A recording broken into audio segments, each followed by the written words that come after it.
மறுபடியும் ஒரு புதிய வருடம் ஆரம்பிக்க போகுது.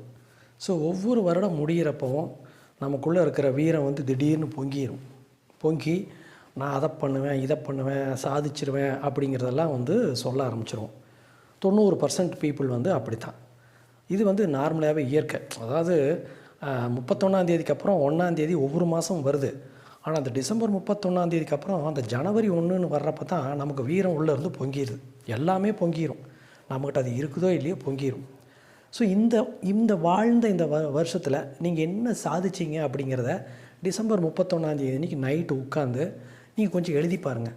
அது ஒரு விஷயமா இருக்கலாம், 100 விஷயமா இருக்கலாம். உட்காந்து எழுதி பாருங்கள். இதில் என்னென்னமெல்லாம் நான் சாதிச்சிருக்கிறேன், என்னென்னமெல்லாம் கடனை கட்டியிருக்கேன், நான் வண்டி வாங்கியிருக்கேன், நான் வேலைக்கு போயிருக்கேன், நான் படிச்சிருக்கேன். எல்லோரும் எல்லா ஏஜில் உள்ளவங்களும் ஒரு நிமிஷம் ஒரு லிஸ்ட் அவுட் பண்ணுங்கள்.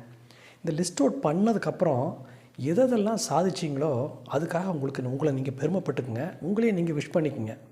ஹாப்பி நியூ இயர்னு சொல்கிறதுக்கு முன்னாடியே ஹாப்பி லிவிங் இயர் அப்படின்னு நீங்கள் சொல்லிக்கங்க. சாதிக்காத சில விஷயங்கள் இருக்கும். ஏதாவது ஒன்று யோசனை பண்ணி பாருங்கள். போன 1ஆந்தேதி அன்றைக்கி எழுதுன யோசனை பண்ணி பாருங்கள். அதில் சாதிக்காத சில விஷயங்கள் இருக்கும்.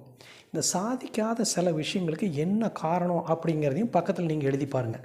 இந்த எழுதி பார்க்குறது அப்படின்னாலே கஷ்டம்தான். பேப்பரையும் பேனாவையும் தேடுறதுக்கு கொஞ்சம் நேரம் ஆயிடும். எழுதி வச்சு எழுதுங்க. என்ன சாதிக்கிறதுக்கு என்ன காரணம், ஏன் என்ன சாதிக்காததுக்கு என்ன காரணம் அப்படிங்கிறதையும் நீங்கள் கண்டுபிடிங்க. அந்த சாதிக்கான விஷயத்தை 1ஆந்தேதியிலேருந்து எடுத்துக்கங்க. புது ஒரு அஜெண்டாக்குள்ளே நீங்கள் போகவே வேண்டியதில்லை. பழைய அஜெண்டாவில் ஜெயித்ததை நீங்கள் வந்து உங்களுக்காக நீங்கள் தாங்கிட்டு எதுலையெல்லாம் ஜெயிக்காமல் இருக்கிறீங்களோ அதை எடுத்துகிட்டு அதை வந்து இந்த வருஷம் சாதிப்பேன் அப்படின்னு நீங்கள் நினச்சிக்கோங்க.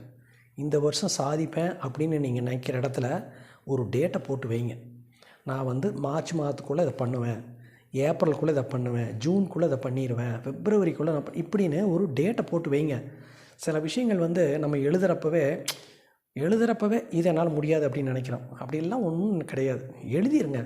அது நடக்காதோ அப்புறம் பார்ப்போம். டேட் எழுதி வைங்க. எது சாதிக்காது நம்பர் 1 அதுக்கு ஒரு டேட்டு. இந்த டேட்டில் நான் சாதிப்பேன். சும்மா ஜஸ்ட்டு இந்த வருஷம் புதுசாக அப்படி எழுதி பாருங்களேன். எழுதி நீங்கள் ட்ரை பண்ணி பாருங்கள்.